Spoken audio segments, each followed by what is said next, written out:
to madman, stage left. The audience rises and holds their breath. They let the vampires into their house, pretend they don't see when the teeth come out. Put a band-aid on their throat. No one wants to rock the boat, and no one wants to talk about it. You're not supposed to talk about it.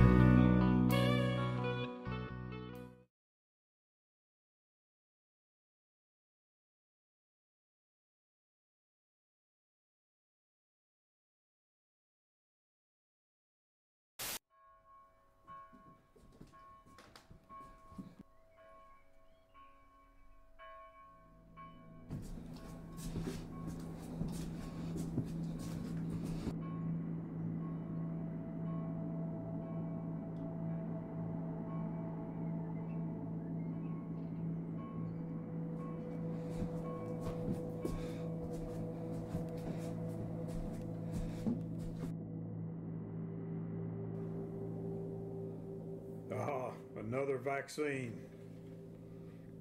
More boosters. Yeah.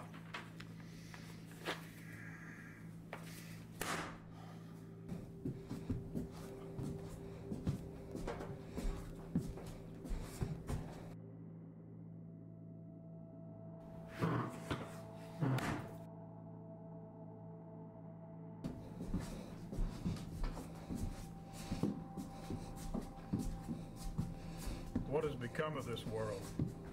Though flawed and full of troubles, it is never as dark as it is now.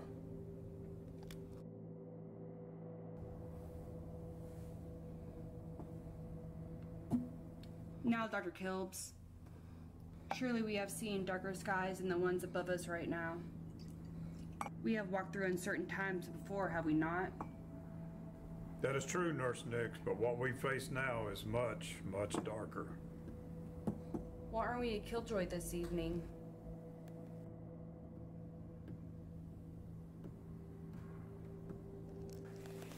Do you find me amusing? My worries and observations fodder for your amusement? No, Doctor. This will help you relax.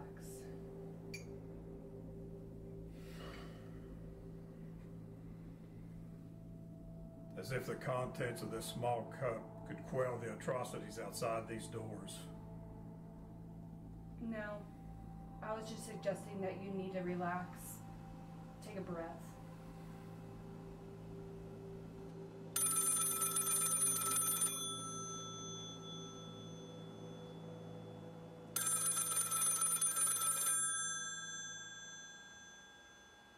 Thank you for calling Toxicville Plasma Center. Nurse Nick speaking. How may I help you?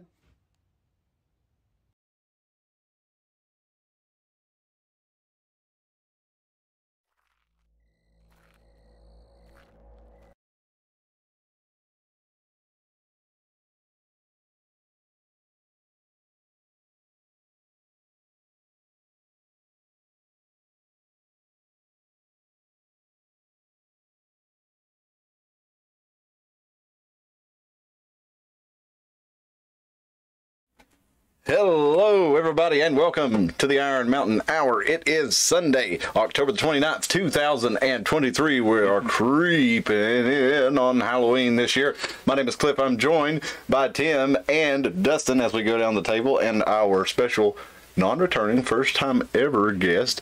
No relation, I'm sure, to any other previous guests we've had. This is Dr. T. Kilb, who runs the Toxicville Plasma Center. Welcome, Doctor. Thank you for inviting me in. Well, I didn't really mean to do that, but, Damn it. you know, these guys are really good at tricking you into inviting them in, I'm telling you. Like, they should, you see it on the movie, and you're like, I would never fall for that. They should know better. But, I mean, you open the door, and the guy's standing there, and he's got a case full of God knows what. He's holding it, and he's having a hard time, you know, holding everything.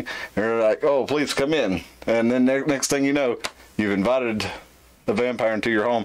But we do have Dustin with... I don't know who will burst in flames first. That's right. He's got a holy Bible there as a shield against Dr. Kilb. And some holy water, you know.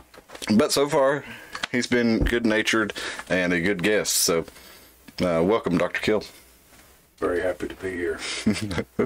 So we are going to get into a few topics this week. We're mostly going to be talking about Halloween, Hallow evening, as it was called. Till the Scottish shorten a lot of words. That's where they think we got the word Halloween, is because of Hallow evening and Halloween, Ian, good Ian. How they shorten these words there. And we just went along. We just went along with it like the good old Scotsmen that we are descended from, most of us around here.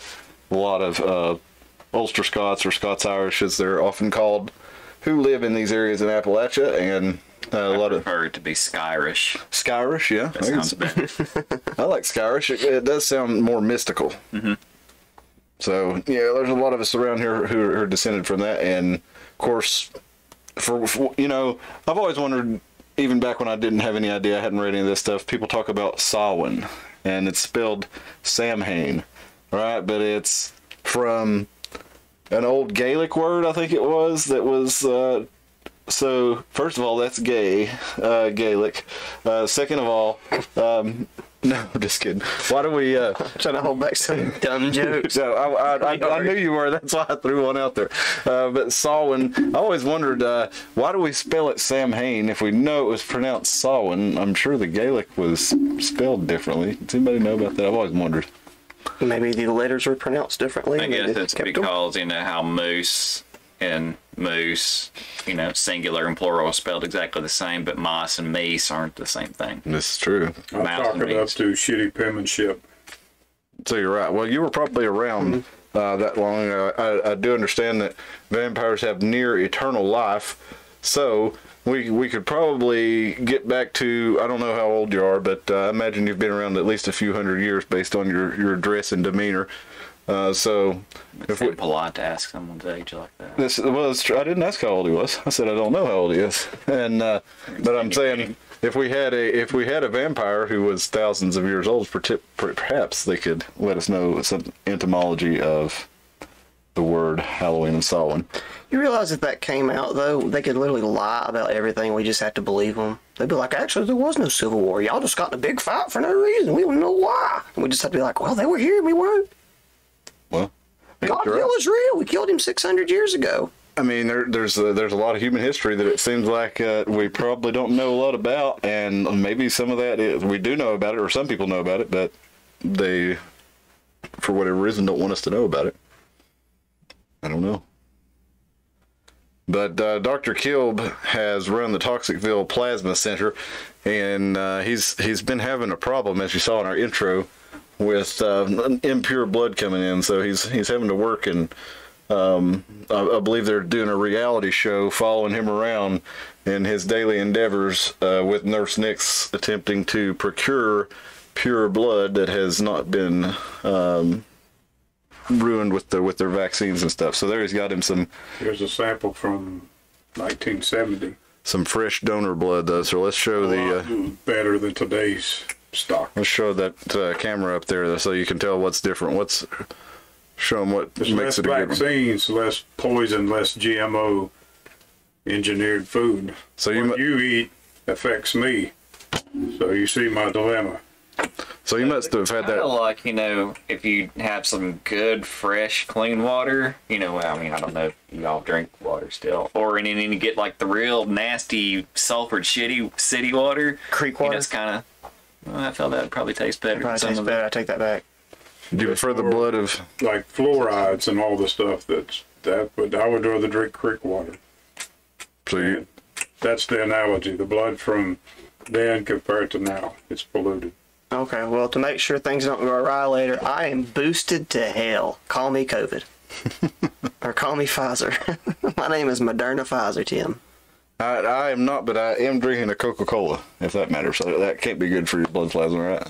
I mean, so with the Plasma Center, I actually read an article a few months ago, and I was going to put it on the show, and I was unable to find it except in the New York Times today, which I wasn't able to show on the screen. But the article was basically saying that, you think you're helping a lot of people in America when you're donating all this blood, or you're donating this plasma, but it went into a couple different things. About one, the plasma that you donate a lot of times goes overseas. It goes to pharmaceutical corporations who actually, make a lot of money off of it. It does help a lot of people too, but then there's a large portion of it that goes to vanity drugs. And so, billionaires who want, life extension technology, things to make them stay younger for longer, they will use this plasma along with things like stem cells to extend their life. So they're using, a lot of times they are using the stem cell lines from aborted fetuses. So these guys are really eating a lot of these billionaires are taking a lot of the pure live parts of the lifeblood and consuming them in one way or another, be it pharmaceutical, drugs or. Well, I will say I have age restrictions. No children will be harmed. We may be undead, but by God, we will have standards. And that's a little known thing about vampires is the vampires that Dr. Kilb associates with do not take kindly to those who harm children, and they actually make it part of their daily work to hunt these folks, or if you can call them folks, these monsters. There's darker things that roam the streets than vampires. That could be a villain arc. Tell me about it. Oh, no, I can't do that. It has to happen in real time. It involves me and the vampire I'm refusing to look at my left, lest he bewitch me. Having an epic Dragon Ball Z style battle if I can be vampirized too. Well, he did do us the courtesy of wearing his sunglasses inside so that we would all be able to talk to him without being paralyzed. Oh, is that what that is? Well, yeah, a lot of vampires, if you look them straight in the eye, if you look them straight in the eye, you'll be paralyzed, unless they want you to. I think True Blood Rules calls that glamoring. Is that right? I think so. That's a power they say the Dracos have too. The Dracos who supposedly live on Planet X, if you're into the lore around that. For a second. No, if you're into the lore around, no, I don't know a lot about Harry Potter. I do know there was a character named Draco, but if you're into the who are the Dracos? That lizard people or what? I think there's some kind of reptiles, but they supposedly live on Planet X. Out in the hidden giant planet that's a brown dwarf out in the Kuiper Belt or the Oort Cloud, and supposedly they have this power to be able to. Which is called. Bewitch people with their eyes. No, the name of the planet. What's the name of the planet? Nibiru. Oh, okay, there you go. Some people some people call it Nibiru. Other people argue that it's not Nibiru, but okay. Yeah. It's the planet that Ghidorah comes from Godzilla. That's right. Told you Godzilla's real. They killed him 600 years ago. Have you seen the Godzilla King of the Monsters that came out probably like 3-4 years ago? Yes. Mm-hmm.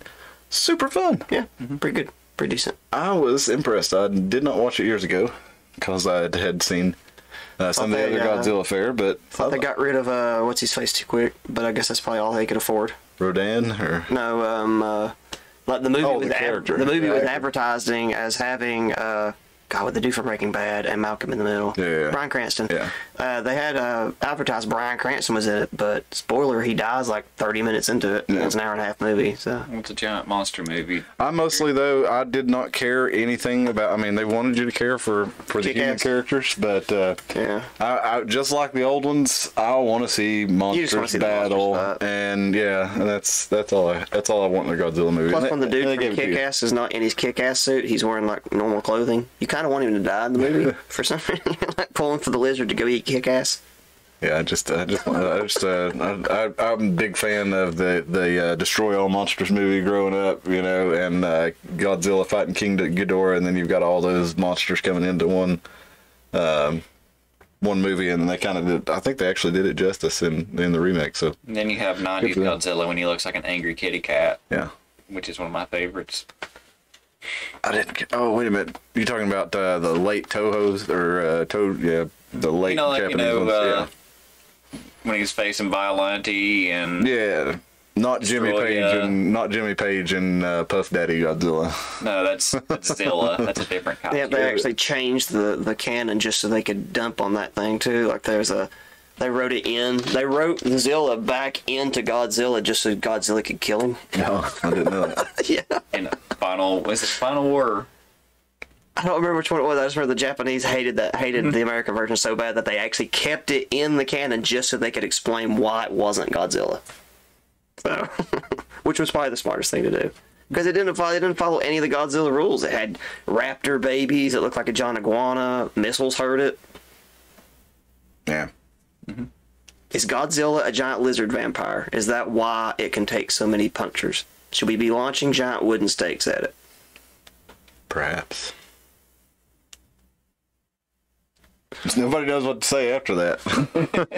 Nobody can continue a conversation with him when he's on one of these. It's probably a good time, maybe to show the alcohol. Maybe that'll keep us on. I think so. I'm gonna show you a get little. us off of Godzilla and back on blood. I'm gonna show you a little commercial. It's always time to partake. Let's look here.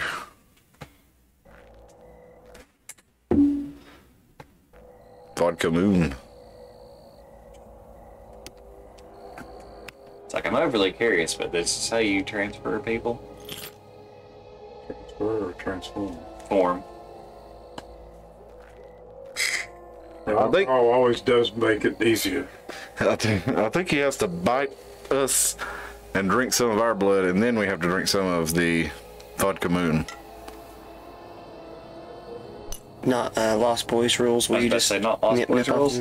No, we're going with Interview with the Vampire rules. They seem more realistic to me. Okay. Well, I'm gonna go with True Blood rules, where you actually have to bang the vampire that you are being sired by, and then he has to bury you into the front porch for some reason.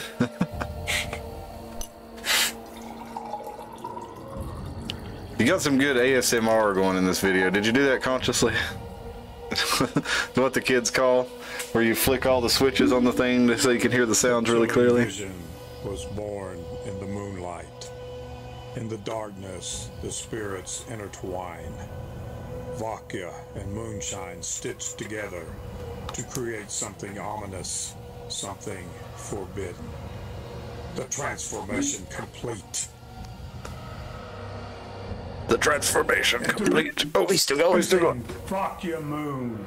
50% top shelf moonshine, 50% top shelf vodka, stitched together in this madness just for you.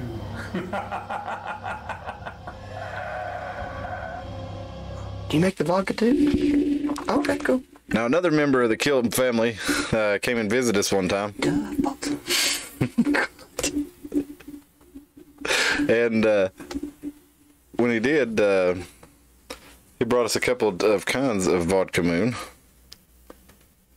There was all three tonight. There was a blood orange and a passion fruit. I believe it was pomegranate. That's what it was. Mm-hmm. Yes, and they were both quite delicious. But I saw another color there. And let's look at these on the close-up camera here. Well, as you know, Mr. Beef, we had two reds. Yes. So we had to come out with a green, a toxic green, cryptic mist. I'll show those right in front of you there, and let's get a close-up of that cryptic mist. And what flavor is cryptic mist? It's lime. Ooh. But some people say it tastes like bottom shelf tequila. But I'm not going to judge taste buds.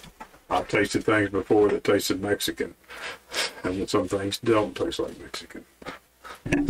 Would you like to have some? I would love to have some. Yeah. Well, let's break the cap open. I've never tasted anything, tasted any one Mexican. I've tasted Mexican things. Mexican food. Are we talking cannibalism here, y'all? Well, I figured we might be, because we are talking to a vampire. Yeah. Well, vampires don't eat the meat, though. No, but if they drink some blood of a Mexican who has been drinking some tequila, it smells a lot like a margarita. Would you like some? The show will go real off the rails. I'll do that. Yeah, we do. The show needs to go off the This rails. ancient goblet with vehicles painted on it.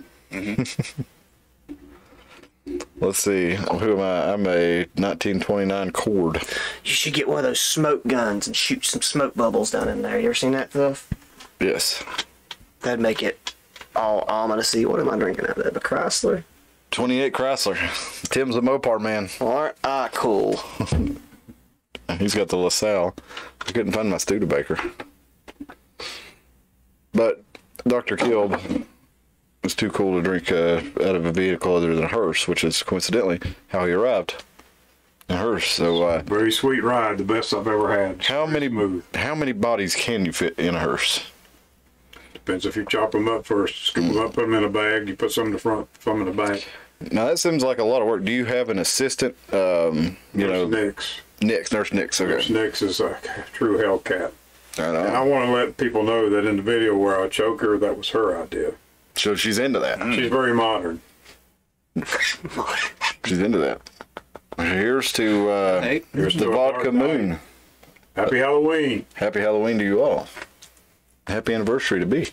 And while they take a drink, I'll sing the Muffins Are Delicious song.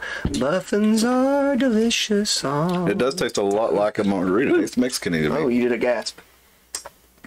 He did a That's smack. it. Y'all aren't gagging, so it has to be pretty good. No, it's good. It tastes like a margarita. Like, it does taste Mexican to me. I get it. What's the alcohol proof on this, Dr. Kilb? All three are 60 proof. Okay. So that's going to be easy to get snickered on if you drink it like the Kool-Aid. It It's kind of like tastes like. Yeah. So they kind of do have like a Kool-Aid taste to them almost. Dangerous then. Yeah, oh yeah. Okay. Oh yeah, you could drink a lot of that really easily even if you're not a drinker. And like I said, that one tastes like a margarita. You should make potion. Be the first distillery that actually puts factory-made potion out. Potion. And then you really could sell it on the bottom shelf as a gimmick. Potion is supposed to be a, thanks Drew, Potion, it would ruin many events of ours. Potion is the ability for you to get 5 to 6 grown men drunk for under, I think it was like $20 at the time. Mm-hmm. But it was Taka vodka off the bottom shelf, Mountain Holler or Mountain Lightning, whichever one you could get. The cheapest Mountain Dew variant you can find. And I think that's it. Off-brand. No, it was off-brand. Blue Raspberry. Kool-Aid. The Blue Raspberry Kool-Aid. With the sugar already in it? Or just the powder? Packets. No, you never did mix sugar in there with it. I think good, but it was bad because it would just taste like heartburn, so you can't notice that you're getting really, really drunk off of it. That's what that smells like to me. Well, Not heartburn. It smells like I'd be hungover because I wouldn't know when to quit. Thanks for the positive review. It smells good, and it smells like I need to stay away from it because I feel like I would not know when to quit on it. So there you go.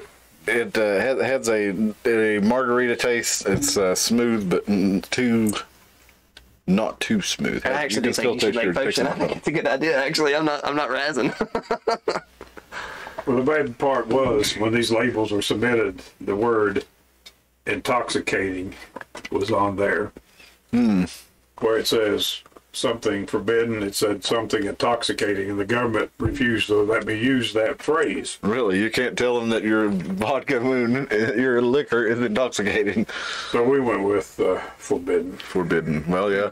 It's forbidden to And be then you have to have a Surgeon General's warning on it that says alcohol, yeah. That's... There could be no medicinal type things with alcohol in the government because they really care about this. Yeah. So you can't put that an intoxicant will get you intoxicated. Gotcha. On 60 proof liquor that's going to get you fucked up anyway. Go Like figure. what do they do? Like you had to That's change our all your flavors labels that out? What'd you have to do? You submit them to the government, and there's certain criteria that have to be met. The warning where the Surgeon General, that guy. The guy who's recommending the guy who's recommending all the vaccines for the folks at the plasma center that you're trying to avoid. Exactly.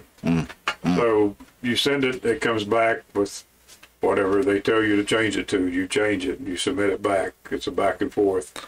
Land of the free. And once they feel like it's Got all the their standard, permits then and you can put it out in the licenses world. to say. So if I had a bottle and I wanted to say this product is nasty, it tastes like absolute horse piss. If you buy this, you'll probably die. They probably wouldn't let you put that on there. They wouldn't like the incense, maybe. But I mean, surely to goodness, if I'm selling a product called "This tastes like horse piss," Well, and I really strive to make it taste that way, and the thing it says "This tastes like horse piss," you probably shouldn't buy this. Keep on rhyming, Tim. we did have a situation where one of the bottles said stronger than a gas station boner pill. Okay. And it had to be removed because it was suggesting Did he give you a boner? that there's some kind of medicinal type quality to the alcohol, which probably 9 times out of 10 is very true. You do get The raging boner. lowers your inhibition. No, that's like reminds me of the Red Bull case. Red Bull in Give you 2012. Had to give everybody that had ever drank a Red Bull, like, I forget how many, 8 Red Bulls or something like that. And I didn't take mine because I think Red Bull are overpriced, but I choose to pay for them, and I don't expect them to actually give me wings. But that's what the judge ruled, is that the phrase that it gives you wings implies that it will have a stronger effect on you than a comparable cup of coffee. And while the caffeine content is roughly the same as a cup of coffee, so the judge ruled. I disagree with that statement. I do too, because one Red Bull has taurine and vitamins and sugar in it that coffee does not have.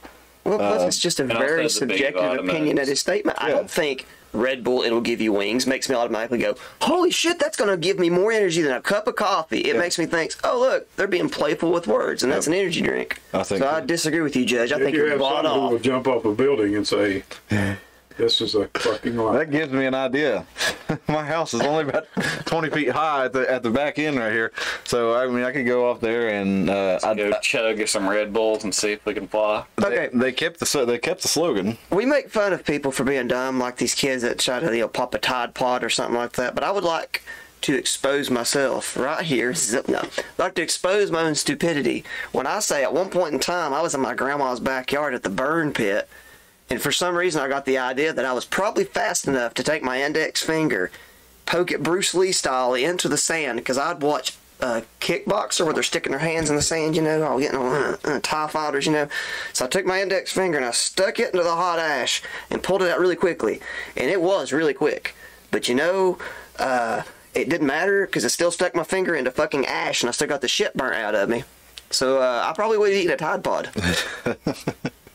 I had a friend. I'm not gonna say his last name. First name was Kenny. We were camping at his house. The yearbook. Kenny. We were camping at his house, and my friend Joey and I were out there, and we were building a fire, and it was kind of windy, so we were having a hard time getting the fire going, right? And we'd been, Joey and I were both experienced fire makers, but it had been wet, and it was taking us a while. Anyway, I was a Boy Scout, man. I didn't know how to make a fire. But anyway, we'd got the fire going. It was low, but it was like going, and we were done. We just had to wait on it a little bit. Kenny runs out of his house with a bucket of water, just all over the fire. Like, dude, what are you doing? He's like, oh, it was hot water. Kenny, if you're out there, love you, buddy. One of the dumbest things I've ever seen. When it eats the fire. Okay. So, Gotta warm the fire up. I'm pretty sure if somebody would have told him the right way, he probably would have eaten a Tide Pod. I hope you see it, Kenny. No hard feelings. But yeah, I get what you mean. We've all done some dumb things, especially when I got in a vehicle at I'm 16 years old. So motorcycles at younger ages than that, and older ages than that. Mm-hmm. First time I got on a motorcycle, popped the clutch and rode a wheelie for about 70 feet and not knowing what I'm doing. There you go. It's easy to do. That's a lot of people's first motorcycle ride, actually. Is accidentally popping a wheelie. Yeah, it's easy to do. It's because people will tell you, rev it up a little bit, and then let out the clutch. And so you rev it up a little bit, and then you have to let out the clutch a little bit, but then it jerks, and you're going, and then all you can do is hang on if you don't know what you're doing. They don't tell you the nice 3 count where you're like 1, 2, 3 as you let out. Or, also it works with your foot too. You like, so you don't pop the clutch in here. Yep. That's always what people's advice is. Give it a little gas and let out the clutch. They don't say how hard or how soft to let the clutch out. Or, all the little tricks. I can teach somebody to drive really quick, and there's a lot more you tell them, and it just doesn't take long if you do it the right way. Mm-hmm. But anyway, that's all people ever told me. Give it a little gas, let out the clutch. Slow. Let it out slow. Hard way, because at a band competition, I lifted my buddy's keys and we stole his car. And that was... I watched him drive it, and I'm like, I know how this works, because my brain's neurospicy. And I was like, I figured out how this works. And I stole his car.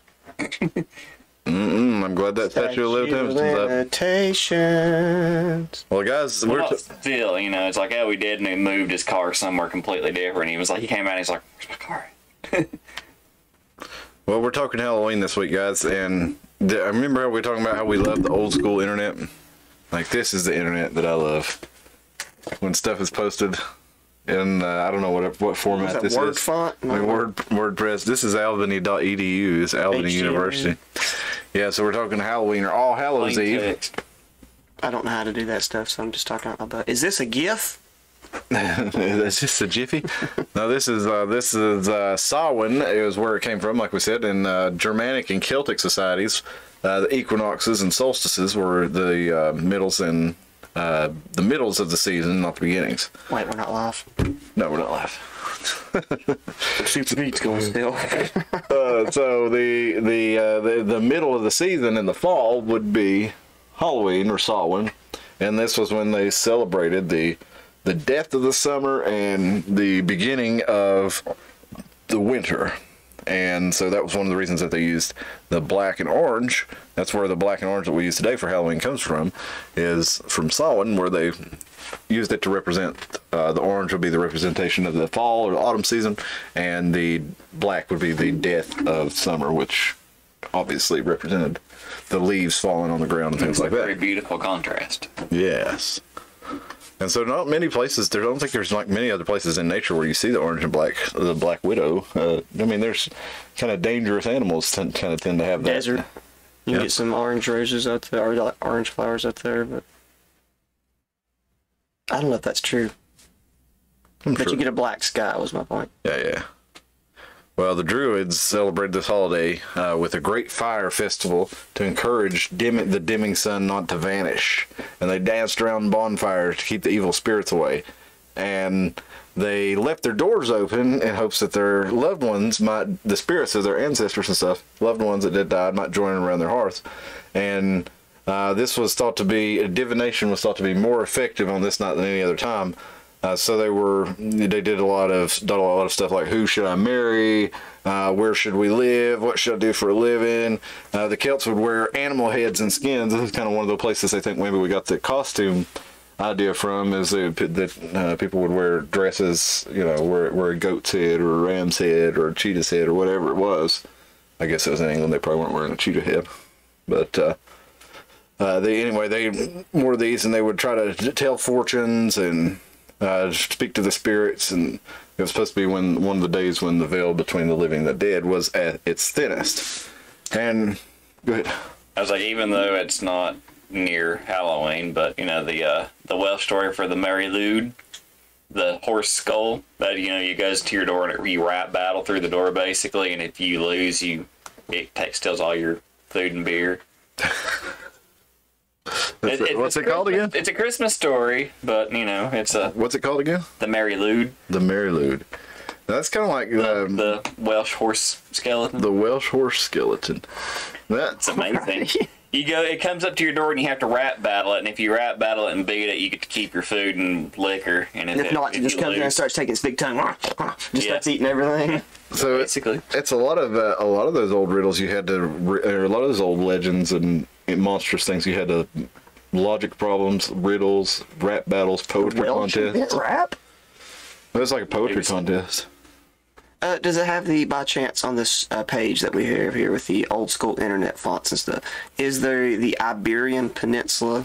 No, but we have talked about that. Tell us about it, Tim. We talked about that. It's where the jack-o'-lantern comes from. It's the idea of, allegedly, I got this crap offline just like everybody else. Allegedly, the idea of it came from Italy and the Iberian Peninsula in Spain, and taking the skulls of your ancestors and saving them, which keeping your dead people is not unique to that one place. There's all sorts of tribes that do that, but like they'd keep the skull and then they'd bring it out and set it on the doorpost as representation in case their ancestors came by to show that we remembered you enough to keep this. hey Uncle Jimmy, I still got your skull, buddy. And then they put gifts out like, here's your PBR that you like so much. But then, like, I guess as people started getting older, they'd find these practices quite You can see repulsive. the cancer scar from that skull wintergreen. Here's what we tree-panned you when you were dying. I'm sorry about that, buddy. They started using, like, carved gourds and crap, and the pumpkin was popularized in the United States because we had access to them here and they were bigger. But I'm pretty sure they used, like, turnips and crap back in the day. I got We need to you bring a. turnips back, because carving a turnip would be kind of fun. They did use turnips. You could actually take the turnips and like hang them up like the little shrunken like voodoo heads. So I got something interesting for you right here. Speaking of that, carving jack-o'-lanterns, a tradition. This is from the librarycongress.org. Oh, there's the turnip. So I was right about one detail at least. Yeah, you're right about it. And this comes from the Origins of Halloween Traditions, and this is from Pensacola Journal in Pensacola, Florida, October 29th, 1922. So we're looking at over a 100-year-old article here. I thought this was pretty neat. But the tradition of carving jack-o'-lanterns originated in Ireland, it says, using turnips instead of pumpkins. Now, we may understand this better, and it may be the Iberian Peninsula, but this is what they thought, at least in 1922. The tradition of carving jack-o'-lanterns originated in Ireland using turnips instead of pumpkins. It's allegedly based on a legend about a man named Stingy Jack, who repeatedly trapped the devil and only let him go on the condition that Jack would never go to hell. But when Jack died, he learned that heaven did not want his soul either, so he was forced to wander the earth as a ghost for eternity. The devil gave Jack a burning lump of coal and a carved-out turnip to light his way, and locals eventually began carving scary faces into their own turnips to fight away evil spirits. Now, that sounds a lot like a lot of the Jack tales that we've talked about, the Appalachian beginning of Jack. tales. Yeah. Well, those go back to Old England, and apparently, if that's, an Old Welsh or an Old Irish tale, maybe even older than we even thought. But there's always a guy named Jack, and that's what people used to call everybody. If you didn't know your name, you call him Jack or John. In the grocery, it was Will for some reason. Oh, really? I never did know why, but yeah. Maybe that was a Winn-Dixie thing. And also to go through our previous employer, Tim, the 2 p.m. turnip. What? Remember? The produce. I don't think you remember. 2 p.m. turnip. No, explain. Well, you're the one that changed it to turnip. The tone up.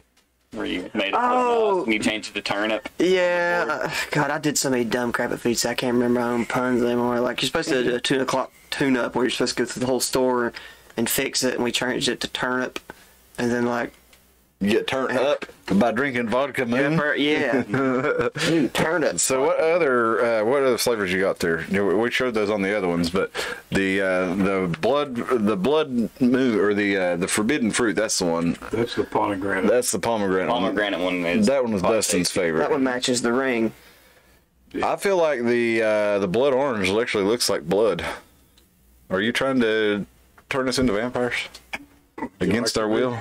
Would you like to live forever? Would you like the neck? I would. Have you ever read the bring that Vampire up, Chronicles? Yeah, let's bring up the other. He's bringing it. Well, I'm sure you've seen an interview with the vampire. I've seen an interview with the vampire. Well, as that was written as part of a whole series of books, and it really romanticized. It was written by probably for middle-aged women by Anne Rice, but I enjoyed it as in my early 20s. I really enjoyed reading those books. And 50 Shades of Red. Yeah, pretty much. There's a lot of gay vampire sex in it. No, I don't know if there's a lot, but there is some. The blue. Would it taste like poop?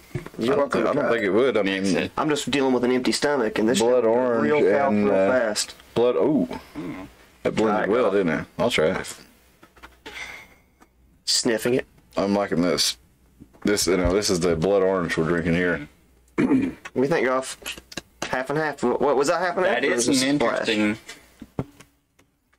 lime with blood orange. Blood lime. I feel like I'm gonna live forever. Sounds like a Black Eyed Peas lyric. I feel like I'm gonna live forever. Party till the sun comes up. And Fergie pops up. My tits are so luscious. My tits are so luscious. Has nothing to do with the whole song. The whole song's about bettering yourself. Her tits are so luscious. And then, of course, it's about Fergie's Look tits. at this big, juicy booty. Stupid. She's looking Fergalicious. Now we're gonna get bloodalicious. Did you try the vodka golf mix? That's a potion. I'll turn you that way so you're not Man, necking with let me golf drink lip. on this car. It's a.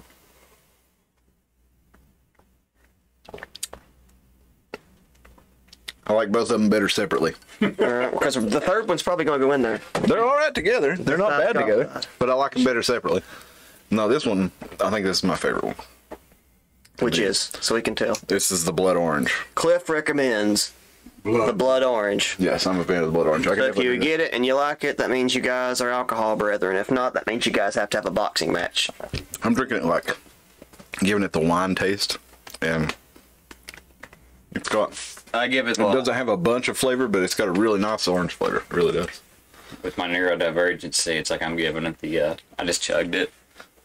So it's all the same temperature. Yeah. Because I don't like when things change temperatures. Yeah, I'm kind of the same way, man. And we was talking about Red Bull earlier. I like to get a Red Bull, and like that's one of the reasons that I actually like that they're in the small cans. As soon as you crack it, you have to like chug it, and you're like, because if it changes temperatures, it gets gross. If you get a 12 or 16 ounce Red Bull, nah.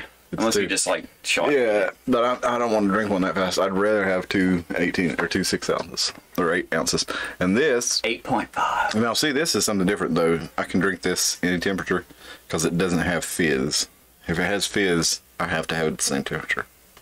But this, I can feel my body getting a little warm and my speech beginning to slur. So it is having its intended effect of being forbidden rather than intoxicating. It's all branding. Cliff's getting forbidden right now. It's all about branding. Hopefully, it just helps get the plasma center. Hopefully, there'll be franchise all around the country. Yeah. People willingly come, just like we do here, a podcast, as you call it. They come and do their little dance, do the little song. They sign the contract, and they donate the plasma to me. And then we strip out all the impurities. So what vampires actually need is the plasma. Then that's why you drink people's blood. So you get the plasma. Just it says plasma, but we take the whole blood. Okay, so whole blood and plasma. Creating paperwork, it looks like it's going here, it's going there. Well, and when you return, What do you do with all the impurities, though? What do you do with all the shit you take out of it? Is it kind of like... they put it in the vaccines? Does it go in like a vat and get buried somewhere? Yeah, then they can grow out of it. Radioactive waste. Lots of barrels. We will have to find a solution. Put it in Yucca Mountain with all the nuclear waste that they've been storing for 60, 80 years. We're working Or maybe on, eventually with enough vaccines, that's how we actually get the Return of the Living Dead, the trioxin. trying to ship it to trioxin. Fukushima and come out with a line of glow-in-the-dark fish sticks. Oh, yes. Eventually. And I would use the lime for that if you're going to do that. Or give it that lime flavor. Why don't we dispose of things in volcanoes? Well, I mean, I imagine it would have to be highly volatile. Yeah. Because, that they're getting toxic waste instead of virgins. So, I mean, Well, right now they're it'll not piss getting them off nothing. a little bit. I would say they're a little bit I bet they're hungry. still getting virgins. They I get bet, nothing. I bet volcanoes are still getting virgins. We might not know about it, but I bet you there's still virgins getting tossed into volcanoes. You need to get Are you referring to like the scientists stumbling in? Or... Perhaps. I bet you it's still happening one way or to the get other. rid of all the excess waste from either, nuclear waste or from, the cleansing of the blood. We need to shoot it into space on the blue things, on an Amazon dude's big dick spaceship. Shoot it into space. And of course, I'm reminded of Futurama, but now imagining the giant dick spaceship propelling the giant ball of trash into the unknown reaches of space. They did that in Infinite Jest too, where they had the giant catapults launching the trash bags, and sometimes they would bust. Never seen it. It's a book. I'll read it. You'd probably read it. I don't do good with reading. Well, I was on Facebook the other day, and somebody had said, "I'm glad the whole Roman Empire thing is over. Y'all stop it. Y'all don't really think about the Roman Empire that much." But I was just thinking about the Roman Empire right then for probably the second or third time in this podcast, because we were talking about Solomon earlier, and I was thinking about what about when the Romans conquered Britain and what happened to Halloween then, and then that time right there, that of course made me think of the Roman Empire right there. So I don't know, man. Dr. Kilb, how often do you think about the Roman Empire? And were you there? Very rare. Very rare. There's so much going on today. The problems today are more.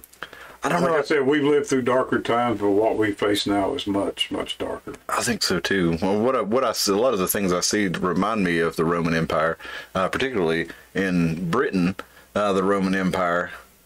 That very end point of it before it crumbles. Yeah, because they had, Britain had actually the first Roman governor of Britain was Albinus, and he was a black albino guy from Tunisia, and he was the first to make, according to Paul Cooper, what he would call the British mistake. And this was because the continent, I mean, well, you don't want to call, I mean, not a continent, but the island of Britain was so large, and the people who lived there, the Pict people of about 2,000 years ago, were so tough, and you could say savage, but they weren't really savage. They lived on the island of Britain for who knows how long. And anyway, the Romans come in, and it took them a long time to conquer it. They tried several times. Albinus finally was appointed military dictator, or military governor. But by the time they were actually able to take Britain, the force that was powerful enough to take Britain was powerful enough to march on Rome. So Albinus marched on Rome, thought he should be the emperor of Rome. And several other British or Roman dictators or Roman military governors of Britain did the same thing. And they'd end up leaving leaving Britain unguarded. They'd move the military out so the economy would die because the military wasn't there supporting it by making, horseshoes, armor, swords, all the things that, basically everybody there had grown dependent on weren't there. So in each of these cases, it happened several times over several hundred years. The Romans would come in and they would build things up, and then they would leave and everything would crash back down. But eventually, you were left with plumbing and sewers and aqueducts and buildings that nobody knew how to maintain because the people who had actually built it and set it up and knew how to operate it were no longer there. Rome, the empire, had pretty much crumbled. And a large part of that was they kept trying to conquer Britain, and then the British governor kept trying to conquer Rome. But yeah, so the reason I was bringing that up is we were talking about the way that Rome affected Halloween, and when Rome invaded Britain, where a lot of these druids were, they ended up taking on a lot of the old customs from the people who already lived there. Because if you're going to conquer a people, it's a lot easier to let you keep a lot of their old traditions. You can't beat them, join them. Yeah, exactly. You let them keep their old traditions, their religious beliefs in some cases. Some cases they would completely get rid of their religious beliefs and say, hey, you believe this now or we'll fucking kill you. But in ancient Britain, they couldn't do that. So they kind of, and really Gaul and France and what was Germany called back then? Bavaria. But anyway, they couldn't convince a lot of those people to take on the new religions. So they kind of incorporated Christianity into their old religion, and Halloween was a way that they did that in a lot of for their fall festival, because it was really important for a lot of different cultures around the world. And as we talked about the carving of jack-o'-lanterns, and Tim was talking about that maybe coming from the Iberian Peninsula, and I had read that too. And this is, like I said, a 100-year-old article here, and here is a picture of a kid carving something of a young carving his bright, looks like a bright blood red toxic jack-o'-lantern. Halloween, and if you notice the spelling, like a hyphenated or accented or whatever you call that. Notice the spelling of Halloween here, because it was Hallows evening, but they were cutting out the evening part and just making it Halloween evening. But the ghosts, the Festival of Samhain, it marked the transition to the new year at the end of the harvest and the beginning of the winter. So the Celtic people believed that the festival, spirits walked the earth during the festival, and later on the Christian missionaries introduced All Souls Day, which perpetuated the idea of the living coming into contact with the dead. So you had All Hallows Eve, All Hallows Day, All Saints Day, and then All Souls Day. Or one right after the other, which was originally in the spring, but that's a whole other. We've nerded out enough on the history for long enough now, but that was originally in the spring, and they actually changed it to the end of the year. I forget which Roman emperor it was, but the Romans in 43 AD. They occupied the Celtic lands there, and they had the Roman festival Feralia, which was the commemoration of the passing of the dead. And they honored Pomona, the Roman goddess of fruits and trees. And this was where we probably got bobbing for apples, because the apple was the sign for Pomona, and we would bob for Pomona, and we would bob for apples probably as a symbolic gesture of trying to reach Pomona. bobbing for apples. And then with Christians, it went on to basically All Saints and All Souls. And here's something about for the 16th century. They celebrated the Vigil of All Saints by doing the Danse Macabre. The seven brethren whose grisly deaths is described in the 7th chapter of the Deuterocanonical book of 2nd Maccabees is also said to have resulted in children dressing up in grisly costumes to signify these deaths. And that's the story we've talked about on this channel a couple times, where for those children poking fun at the man for his bald head, God sent a grizzly bear to eat the children. So you better watch it. Have you seen the meme? I have powers! Terrible powers! Have you seen the meme where it's got the guy walking, it shows the kids over there making fun of him, it shows him bring his cell phone out, and he has She-Bear on his speed dial. That was a she-bear. Go up, you bald head. Go up, you bald head. And God sent a she-bear. It's like, I need to tell that to my daughter, because she likes to smack me on the back of the head and say, "Oh, there's your bald head." And I'll say, "I'm going to send a she-bear." You'd be like, be careful, God might send a she-bear after your ass. You'd be too disrespectful. We have had a neighborhood bear before, so. Mm-hmm. How long before somebody tries to take that white deer that's running around town? I don't know. It's been all over the place. I'm going to ride it if I see it. Have you seen the fallow deer, Wilbur? Is that your new campaign? Riding in the white deer? Yeah. Dr. Kilb. Is the fallow deer a pure deer? Can you drink animal blood? That's what everybody wants to know. You can if you have to, but it's. I would stick with the human. All right. Using Puppet Master rules, here you start Like if you do a blood transfusion, you don't just stick it in a she-bear and drain its blood. And you might get magical powers from that process. I guess it depends on the bear. gain And when extreme it fear comes of to the Irish. virgins, that's wonder if all the volcanoes are not exploding, because where the hell are you going to get one? Yeah, Correct? exactly. Shouldn't there be a lot more volcanic activity in this modern time? Well, we talked about the movie That's fair. The Cabin in the Woods, and you remember a big part of The Cabin in the Woods is the virgin at the end of each horror movie. And she can get away or not, but all the friends have to die before the virgin. And the virgin can die, but there has to be the virgin girl at the end of it who is either all her friends die or she dies as well and sacrificed to the old gods to keep them from destroying. So that could be kind of why the volcanic sacrifice became a thing. Or is that just what do you call it, urban legend? I learned about it from Garfield. You guys remember that? Mm-hmm. The Garfield episode, the special where John is like, they think he's the special guy from the 50s who drove the Cadillac into the volcano or something like that. And I guess they were implying that John was a virgin, because in Garfield he's always I never got that one. That's funny though. He's always trying to get a date, and Garfield's always ruining the date for him, or it's not working out. Then I think maybe they're implying that John was a virgin when he drove into the volcano. Fun how those things in these kids shows, like you can tell they were written for adults and written by adults, and the new kids wouldn't get them, and some of them are fun, and then they get to the point now where it's like they're too in your face. Like even the kids are gonna be like, "What is that? That's weird." The whole That was stuff I missed as a kid, and some of it you didn't miss as a kid. So I wonder how much of it they really missed, because I don't think people missed a lot of it really. I missed most of it when I was a kid, to be honest.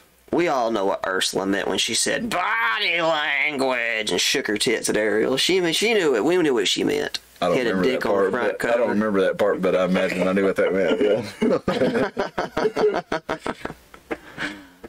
Yeah. I heard that Disney was redoing Snow White, that they were actually reshooting it because People were razzing it too hard. Yeah, people were razzing it too hard, and they actually reshot it without the diverse. They had a whole cast of I diverse really dwarves. don't care if Snow White is any race, but you really can't not hire dwarves to play dwarves. You just took all 10 little people in Hollywood and said, "Sorry guys, you're not working this year. The one movie that was going to hire you ain't working this year. We're hiring normal people because of diversity." Well, apparently they undid that Weird. and went with CGI dwarfs, and Even worse, are doing a man. massive reshoot of the whole thing. Just hire the little guys. That's so weird. What's his name? Dinklage. Peter Dinklage, yeah, he was talking about how he never played a role as like a dwarf or an elf or something. Well, like la-dee-da, Dinklage. he didn't want to be known for being a midget. Well, then why did he do the I'm fucking sure he didn't Game of either. Thrones. the Game of Thrones role? Because that was a little person role. Yeah, Yeah. exactly. Yeah. Dinklage, you're full of shit, buddy. Yep, that's what I was getting ready to Getting say. too is big for 'cause your the- britches. Yep, don't speak for till everybody HBO else. came running, then you were ready to play. No, it was Leprechauns. He didn't want to play the Leprechaun. That's what it was. It was he didn't want to play Leprechauns and like North Pole elves and things like that. No, I don't blame him for that. What about At the horror same movie time, Leprechaun?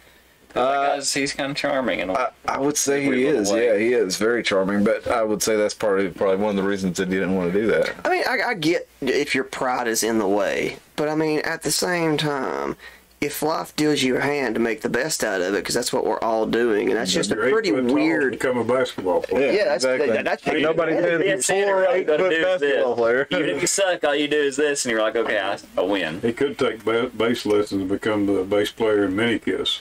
Yeah. I mean, we all need to set goals. Mini kid. I'm just saying, like You could help. you're Peter Dinklage, and you're going to try to set a standard and try to tell all the other little people, don't demean yourself by playing a dwarf. Yeah. Like, dude, you're literally the only guy in Hollywood that's a little person that can say that. And the only reason you can say that is because there were other people who did play the dwarf. Otherwise, you would have had to probably play the dwarf. It's like if you didn't get that right. Anyway, that's just a dumb take on his part, in my opinion. Yeah, I think so too. Get that money out there if you're a little person. Go protest. Go be that dwarf. You're like, if you won't play it, I will. Yeah. Go do that, and if you're listening to this, go aspire large. Use your talents or your no, even not even your talents, but use what you got. Use that like you were God-given saying. gift Yeah. of being little and Yeah, we're prove all him wrong. we're all the way. Prove him wrong. Be Rebel against God. Rebel Be an against the actor. Dinklage. No, I think there's something to that. You know, use what you got. If you got something, there's nothing wrong with taking advantage of it. And if other people want to feel a certain way about that, then that's on them. That's on you. them. It's your life. You do what you do. But I do think we were kind of, it's kind of survival instinct. That's why we want to fit with the herd, because there was a time in human history, and it's still, there's remnants of it today, where if you were too far outside the norm, they would just fucking burn you or hang you. And I think that's why people get nervous about public speaking, is because if you were public speaking in the past, you were either the leader or you were answering for something that you were being accused of having done. And you're like, whoa, don't kill me, because if they found out that if they found out that you did something, or if they thought that you did something, they were going to kill you. Tim ain't dead yet, so A symptom of a modern time that is weak.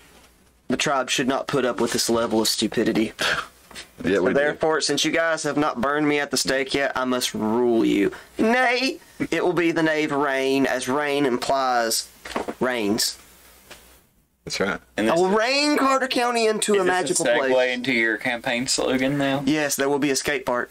Skate park in Skinnerd. Rain and blood. It will rain in blood because of all the scraped knees at the skate park. And heads. Yeah, for real though, I actually Is that do what have the a, drain? Is that what the drain in the bottom of the bowl is actually for? Yep. To actually suck in the blood. So to appease the old Cherokee gods, That's to keep right. them from cursing us any longer. They're mad at us for taking their land, so I must feed them the blood of your young, Carter County, with a skate park and skin knees. No. Actually, the skate park real for and real. is that also leading into the thing of the Skinnerd concert? Yeah, Skin to you knee? get it now, skinny concert. Skinned nerd. If I actually did run and I actually did get the petitions and stuff, I actually do want the skate park specifically. Piece this timeline together and statute of limitations. The first time I ever did drugs was in the parking lot of Elizabethton High School, because we didn't have a skate park to go to, because the city kept telling us, if we build a skate park, all the kids will go there and do drugs, which I'd never done at the time, so they didn't build us one. And I wasn't going to drive to Science Hill. Eventually, I got offered drugs at a parking lot, as most to any kid in Carter County. So the idea of it is, if there's a skate park, you're actually giving kids something to do, and they won't do drugs. Full circle. We have another bottle over here, and it's blood. It seems to me like you're saying that you would have done drugs in a safe place, a skate park, had they built it. I think I wouldn't have done them. Or you might not have done them because you'd have had something to do. I just wanted to skate. I did. I'd have been busy skinning my knees for the old ones. I really would have. Like, the reason we even got involved with drugs being a part of the thing was because we started don't hanging got out with anything people else that to weren't do. skating. Literally. Just a touch. You got to mix it into this one too, because I want to go off to try it, and then tell me what he thinks about That's the this one one. at the end of the night, everybody's got to take a drink of that one and spit it back in the glass, and then somebody's got to chug it. No. I know Cliff. He's evil. Okay. That's evil. He's The show's about to get more interesting. He's known me for a while now. Dr. Kilb and I have known one another for 10 years or so. They're close to it. Maybe 2014. Isn't it? Yeah, exactly. It's a long time for you. That's why he calls Cliff Pup. Or beef. That's why he calls you That's why he calls me the beef. beef. He calls you the beef. He's planning on eating me, but it's He's a been long sizing game. you up. Yeah, it's a long game. I So call him Beaster. Come on, Beaster. somebody I ran into the other day Captain Corn. called me corned beef. He introduced me. My friend Mike introduced me to his girlfriend as corned beef, and I didn't even think about it. I just said I'm Cliff, and he said, "Oh, you're not going as corned beef anymore." And I got to think about it. I was like, "Oh, I've not been corned beef for a while now." I didn't really think about it, but it was one thing for him to introduce me as corned beef, as he often did, and often called me when I was performing as corned beef. But I've not performed as corned beef in 3-4 years now. Actually, it's been 4 years since we. That's usually what I'll tell people. I'll say 2020 corned beef, because somebody I only had been a 3 years. picture of the CD. I won the CD. Yeah. And somebody messaged, I posted a picture. They said, "What is that?" I said, "Oh, it's a CD, I won the thing." And I said, they said, "Well, what the hell is that? What is corned beef and the pillbillies?" They don't have to look. It's What is any band? It's self-explanatory. I mean, if you look at that, you just got to know what you're going to be getting into. Yep. It's in the AI straight from Stony Creek. No, there's some pretty bright people out in Stony Creek and up in all different places. Viewer of the channel, the guy who does solar power electronics, and Who's doing it? do it. I'll try it. It's the taste test. What is the mixture of the three? pomegranate, blood orange, and lime. I just had the pomegranate, which is Dustin's favorite, and I gotta say, I like the pomegranate. I'm a big fan of pomegranate, but the blood orange does it for me. That's if I'm gonna drink something sweet. Which is this one? Yes. Okay. No. I got the pomegranate too, but the blood orange is definitely my favorite. The pomegranate is really good, and I enjoy pomegranate juice. But let's try them all together. Pomegranate anything is amazing.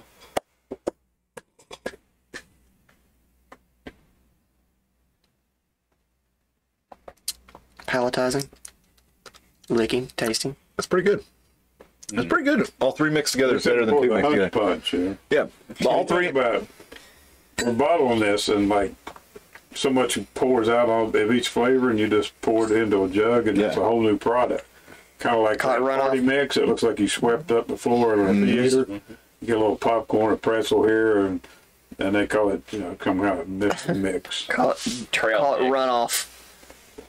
I always figured that was how they made the cigarettes. Like, you had Basic, and it was owned by It's like whatever left. Philip Morris. Yeah. Like collect the shake in the bottom. Yeah. Cheaper ones. So I figured they took the Marlboro cigarettes and swept up what was left over and made Basics. Yeah. And then, like, if somebody was, spit out their Winter Fresh gum, that's how they made the Basic Marlboros, or Basic Menthols. Then what's Tahoe? Oh, I don't know. Tahoe's is bad. Actually, Tahoe's, I think, are probably pipe tobacco rolled into cigarettes. And I don't know the difference, but there's a difference, but it tastes different in pipe tobacco versus cigarette tobacco. I know that native spirits, our American spirits, are different. They're rough. It takes you 3 years to smoke one. Yeah, it does. And I like the flavor of those, though. I see why the hipsters enjoy the American spirits. And I like the Winstons when I like a cigarette, because they're just tobacco and water, but they have. I will say, one of my exes, she did smoke American spirits, and I don't smoke, but the after effect, like if you're around it, you're like that. The secondhand smoke off of it, I guess you'd say. The aroma is a lot cleaner. Yeah, it's a lot nicer. It's cleaner. And It's more of an aroma than an odor. Yeah. You're like, okay, I can actually kind of be, if we're hanging out outside and you're smoking, it's not as gross in like the after effect, like the aroma. You're like, when you smell it on them, it's like, it doesn't smell gross like most other cigarettes do. I think a lot of it's in the It's a actual positive glaze and alternative. stuff. You're going to get secondhand cancer, right? Possibly. I want my cancer to smell good.